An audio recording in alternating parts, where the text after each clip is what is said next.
Assalamualaikum warahmatullahi wabarakatuh, anak-anak. Waalaikumsalam warahmatullahi wabarakatuh. Bagaimana kabar kalian pada hari ini? Alhamdulillah baik, Pak.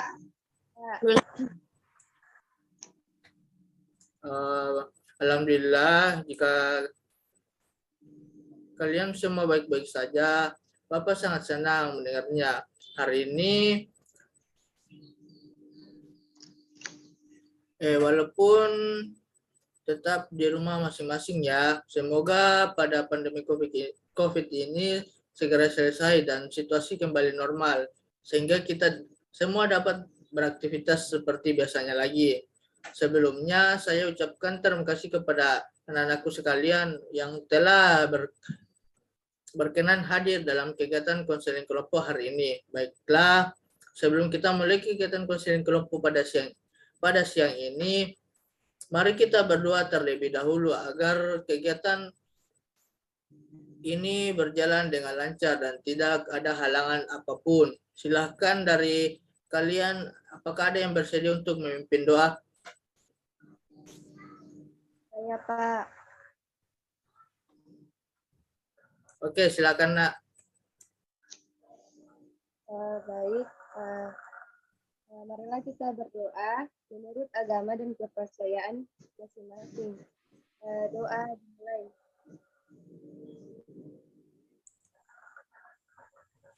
Doa selesai. Amin. Oke, terima kasih kepada Anak Alfia telah berkenan memimpin doa. Oh iya, apakah anak-anak sudah saling mengenal sebelumnya ya? Belum, Pak. Kita ini dari kelas yang berbeda-beda.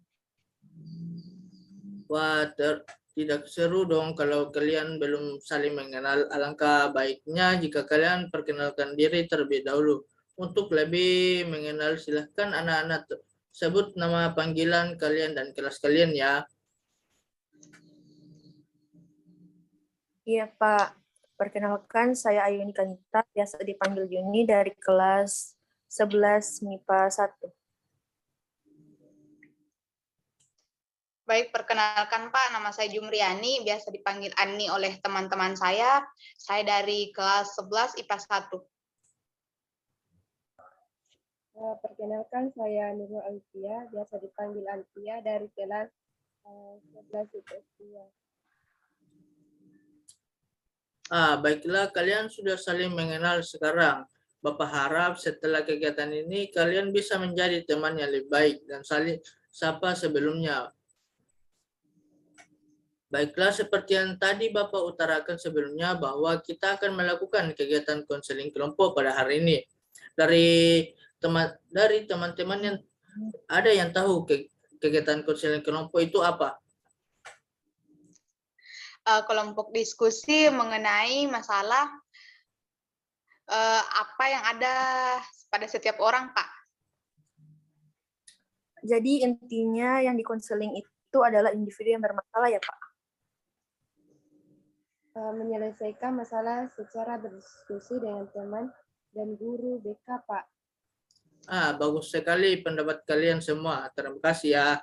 Nah, di sini Bapak tambahkan sedikit. Jadi, konseling kelompok adalah suatu kegiatan yang dilakukan dalam satu kelompok untuk membahas satu persatu masalah yang dialami oleh setiap anggota, sehingga masalah tersebut dapat terselesaikan. Masalah yang kalian hadapi dan terselesaikan apabila kalian semua ingin berubah dan mencobanya. Jadi, dalam kegiatan ini harus saling membantu dan memberi saran kepada masing-masing temannya ya. Baik begitu, paham? Oh, seperti itu ya, Pak. Paham, Pak. Iya, saya juga paham, Pak. Berarti masalah dalam kelompok ini yang tahu hanya yang ada di kelompok konseling ini. Anak-anak yang tidak konseling dalam kelompok ini tidak boleh tahu ya, Pak? Nah, iya, kurang lebih seperti itu, Nak. Maka dari itu kelompok ini harus bisa menjaga kerahasiaan satu sama lain ya. Dari kalian setuju kan?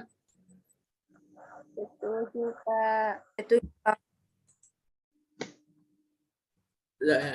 Oke, dalam melaksanakan kegiatan konseling kelompok, tidak ada unsur paksaan ya. Setiap konseling datang sendiri secara sukarela untuk mengikutinya. Bapak harap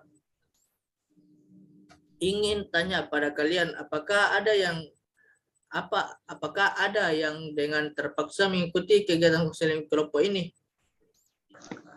Ya, ada Pak. Ada, Pak. Alhamdulillah jika semua mengikuti kegiatan ini dengan sukarela. Tentunya kegiatan yang didasari dengan sukarela, insya Allah hasilnya akan baik. Selain itu, setiap anggota dalam kelompok harus siap terbuka satu sama lain. Tidak ada yang ditutup-tutupin.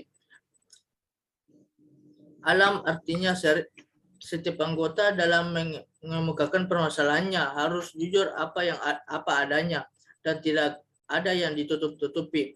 Kemudian untuk menjaga agar kegiatan konseling kelompok ini dapat berjalan dengan lancar, ada beberapa aturan dalam kelompok ini yang harus disepakati bersama. Aturannya apa saja ya, Pak? Nah, iya benar, Pak. Aturan apa saja, Pak? Nah, untuk aturannya yaitu apabila ingin mengutarakan pendapatnya harus mengangkat tangan atau mengaktifkan mikrofonnya terlebih dahulu. Tidak boleh berkata kotor, saling mengejek, dan harus saling menghargai pendapat dari satu teman ke teman yang lainnya. Dan yang terpenting, setiap anggota kelompok harus mampu menjaga rahasia, dalam arti setelah kegiatan konseling kelompok ini setiap anggota tidak boleh menceritakan permasalahan yang dibahas pada konseling kelompok ini kepada orang lain yang tidak berkepentingan. Mengerti anak-anak? Iya, mengerti, Pak. Pak. Nah, untuk waktunya untuk waktu konseling kelompok ini terbatas ya, yaitu hanya sekitar 40 menit. Apakah anak-anak sudah siap untuk melakukan konseling kelompok ini? Iya, Pak. Oke, baiklah, jika semua sudah siap, kita mulai konseling kelompok pada hari ini.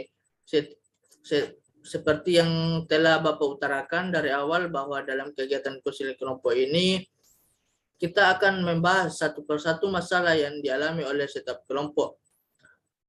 Konseling kelompok pada masalah tersebut dapat menyangkut masalah belajar, pribadi, sosial, karir, dan lain sebagainya.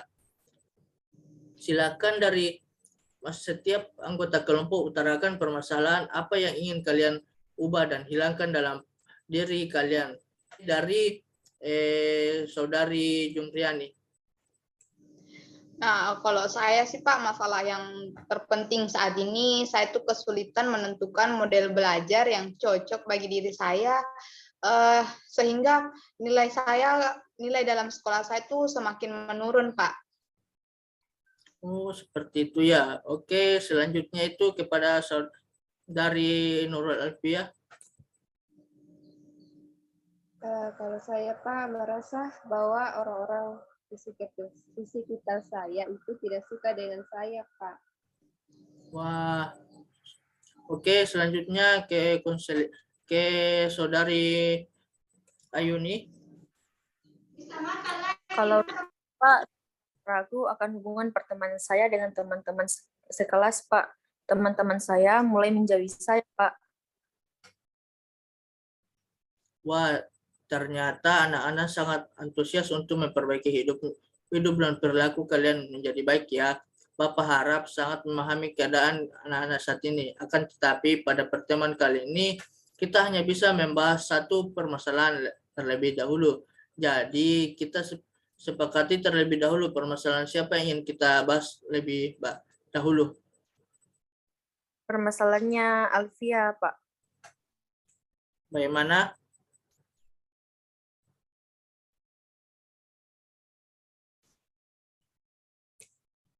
Oke, karena dari kalian rata-rata memilih permasalahan dari Saudari Alfia, kita akan membahas terlebih dahulu permasalahan dari dia. Bagaimana? Apakah kalian setuju? Setuju, Pak.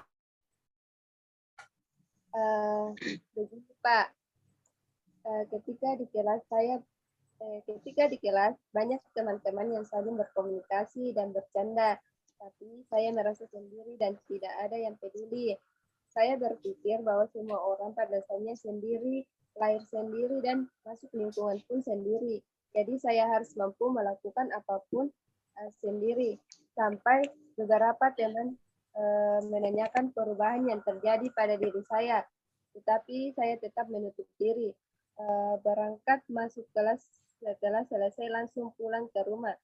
Beberapa kali ada teman yang membicarakan saya. Pertama kali saya mendengar, saya masih acuh dan berpikir bahwa dia hanya bercanda. Tapi mereka terus-menerus menceritakan saya. Saya merasa jengkel dengan mereka.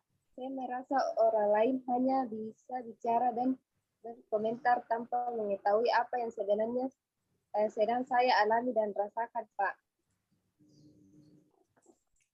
Nah, jadi penjelasan dari Saudari Alfia, apakah ada yang ingin menanggapinya? Nah, saya Pak, jadi ingin bertanya kenapa terjadi perubahan dalam diri Alfia.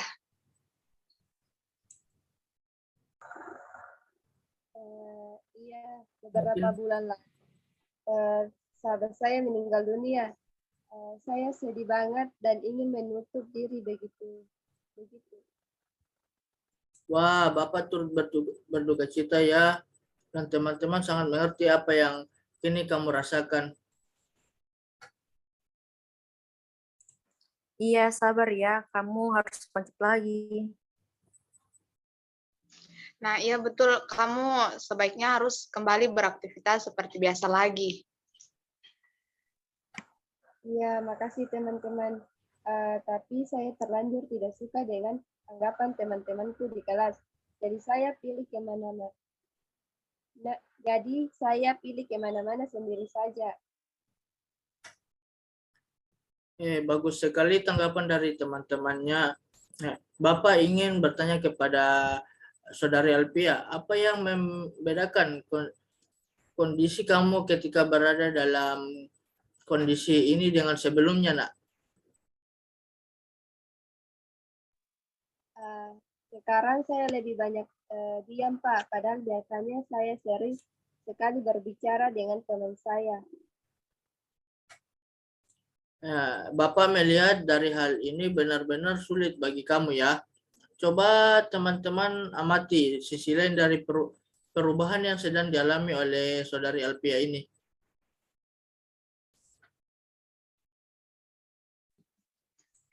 Jadi saya di sini benar-benar kaget dengan jawaban yang disampaikan oleh Alfia tadi yang terlihat lebih dewasa daripada umurnya, Pak. Iya, Pak. Di sisi lain, Alfia juga mampu mandiri dalam melakukan berbagai hal, Pak. Nah, coba bagaimana tanggapan dari Saudari Alfia ini?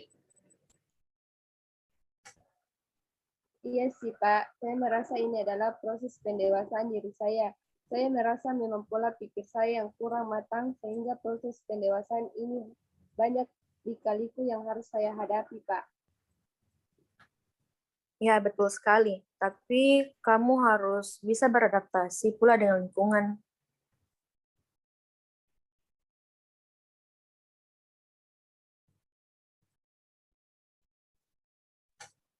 Iya, betul. Tapi saya merasa belum bisa menerima perkataan mereka. Ya, tapi kamu kan harus terus mencoba. Bisa saja teman-teman kamu tuh mengatakan hal seperti itu karena memperhatikan perubahan di dalam diri kamu, serta mereka sebenarnya perhatian sama kamu karena sikapmu yang berubah secara drastis.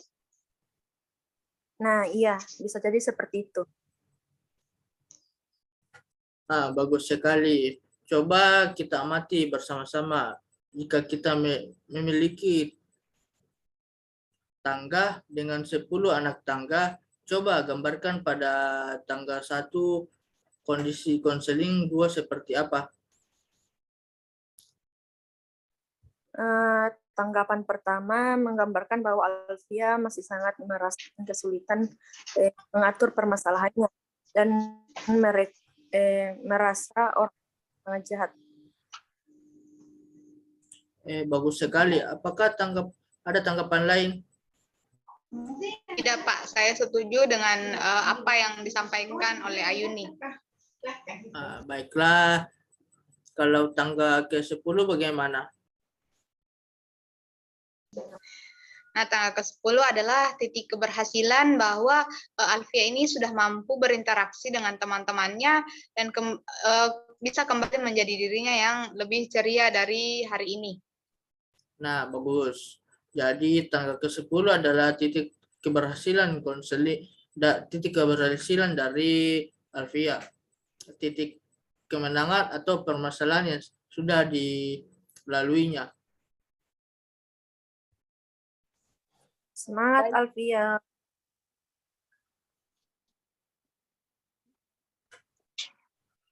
Baik Pak, tapi saya rasa saat ini saya masih di tangga 3 Pak.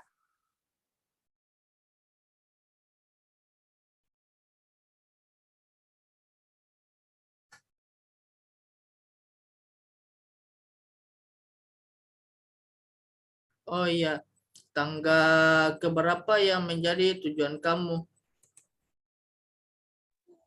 Nah, tentunya tangga ke-10 Pak. Oh, sangat baik. Akan tetapi kamu juga harus berusaha dengan keras mencapai tangga ke-10 ya. Ya Pak. Bagus sekali. Anak-anak, Bapak rasa kalian sudah saling perhatian ya. Sekarang Bapak meminta kalian untuk membayangkan jika kejadian tadi dan Alfia terpecahkan dalam semalam, apa yang akan menjadi berbeda? Jadi begini Pak, saya rasa jika benar-benar terjadi keajaiban seperti itu, mungkin dia ini akan menjadi orang yang lebih seru Pak untuk diajak bercerita. Dia tidak akan berpikir buruk lagi dengan perkataan teman dan mudah memaafkan orang lain, Pak. Baiklah, bagus sekali anak-anak.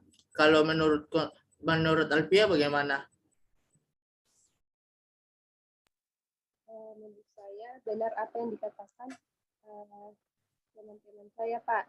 Saya pikir saya bisa menjadi orang yang ceria kembali dan menjalani hidup yang lebih santai sehingga tidak memikirkan pendapat orang lain. Nah, kita mengalami keajaiban itu kan. Kamu rasa sedang berada pada tangga nomor berapa?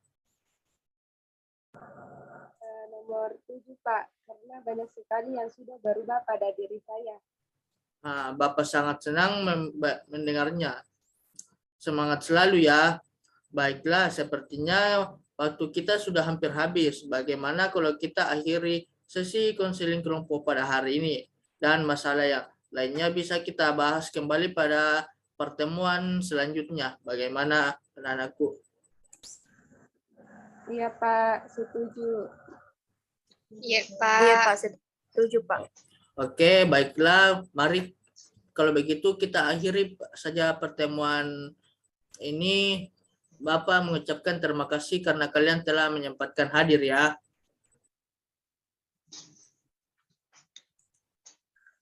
Iya Pak. Oke, Bapak akhiri dengan ucapan alhamdulillah dan assalamualaikum warahmatullahi wabarakatuh. Waalaikumsalam warahmatullahi wabarakatuh. Terima kasih Pak. Terima kasih, Pak. Ya. Terima kasih Pak.